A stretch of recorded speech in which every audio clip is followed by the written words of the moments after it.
बिस्मिल्लाहिर्रहमानिर्रहीम। Community pen के मुअज़्ज़ज़ दोस्तों, मैं हूं आपका भाई मोहम्मद उस्मान। तमाम देखने और सुनने वाले बहन भाइयों को अस्सलाम वालेकुम। अल्लाह पाक आपको सलामत रखे। मैं भी आपकी दुआ से अल्हम्दुलिल्लाह बिल्कुल ठीक हूँ। इस वक्त मैं एक फैमिली के पास पहुंचा हूँ। ये जो अम्मा जी आप देख रहे हैं, इनका एक बेटा है जो बहुत परेशान है। घर में राशन नहीं होता, ना काम कर सकते हैं, बस सारा दिन अपनी अम्मा के साथ बैठा रहता है। ये जो बाजी है, इनके पास में आया था राशन लेने के लिए। कई दिन पहले इनकी मैंने वीडियो बनाई थी जिसमें बाजी काफ़ी वो परेशान थी, राशन नहीं था। इनका भी घर वाला बीमार रहता है, तो इनके ताउन के लिए हम आए थे। तो बाजी ने बोला मुझसे भी ज़्यादा एक मुस्तैक फैमिली है, उनके पास जाए, उनका हाल चाल पूछे। तो बाजी मैं भी बता दूंगा आपको अम्मा जी के बारे में, और बेहतर मेरी बहन जानती है, ये भी आपको बताएगी। अस्सलाम वालेकुम मेरी बहन। वालेकुम अस्सलाम भाई। बाजी ठीक हो? जी अल्हम्दुलिल्लाह ठीक है। अच्छा ये बताओ, इनका क्या मसला है? ये शुरुआत से बीमार हैं या अभी हुए हैं भाई साहब? नहीं भाई, ये जब से पैदा हुए हैं तो ऐसे मेंटली तौर पे रिटायर हैं, ठीक है।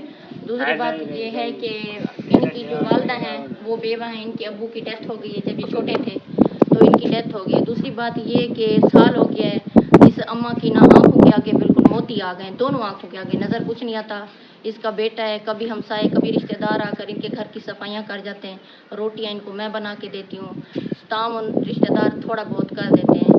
जब ये मेंटली तौर पे रिटायर हैं तो इस वजह से इनकी बातों की वजह से हिचकिचाहट जाते हैं, साइड पे हो जाते हैं। अब जो अम्मा है इनके पास इतने पैसे नहीं कि अपने आंखों का ऑपरेशन करवा सकें। रिश्तेदार हैं, हर कोई अपने में अफरा तफरी है, हर कोई अपने मतलब बच्चों में मसरूफ़ रहता है, तो इसीलिए इनके पास ऐसा कोई ज़रिया नहीं है, ज़रिया माश हो कि अपना ऑपरेट करवा सकें या राशन वगैरह।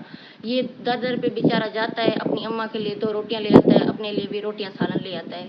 कभी कोई ताउन कर देता है, कभी कोई। मेरी अब बहनों से भाइयों से ये रिक्वेस्ट है, यही गुजारिश है कि प्रॉपर तौर पे इस अम्मा के लिए और इस भाई के लिए कोई राशन भिजवाता रहे। और दूसरा ये कि इनके ऑपरेट के लिए इतने पैसे दें कि इस अम्मा के लिए ना कोई अच्छे से डॉक्टर से ऑपरेट हो सके। ये ठीक हो सकती है सिस्टर अगर जी इनका ऑपरेट हो जाए? जी 2 रिश्तेदार लेके गए थे इनको एक डॉक्टर के पास, जो टीम आती है। उन्होंने कहा था कि हमारे पास ऐसी मशीनें नहीं हैं जिससे ये ठीक हो जाएं, तो इनका ना आप लाहौर या मुल्तान से ऑपरेट करवाएं। अब इनको मुल्तान कितना या खर्चा लगेगा सिस्टर? तकरीबन 40 से 50 हज़ार का खर्चा है। ये ठीक हो सकती हैं? जी बिल्कुल, गारंटी दी है अगर डॉक्टर साहब आप ने। लोग बहुत अच्छे हैं, जैसे आप लोगों ने माजी में हेल्प की, ये भी एक नीड फैमिली है, आप इनके अपडेट के लिए कुछ ताउन करें, ये आपकी मदद के मुंतज़िर रहेंगे। बिल्कुल मुस्तहिक फैमिली है, बाजी बता रही थी। तो मिलते हैं इसी तरह डिज़र्व फैमिली के साथ, तब तक आप लोगों ने हमें रखना दुआ में याद। अल्लाह ने कहा। ठीक है सिस्टर।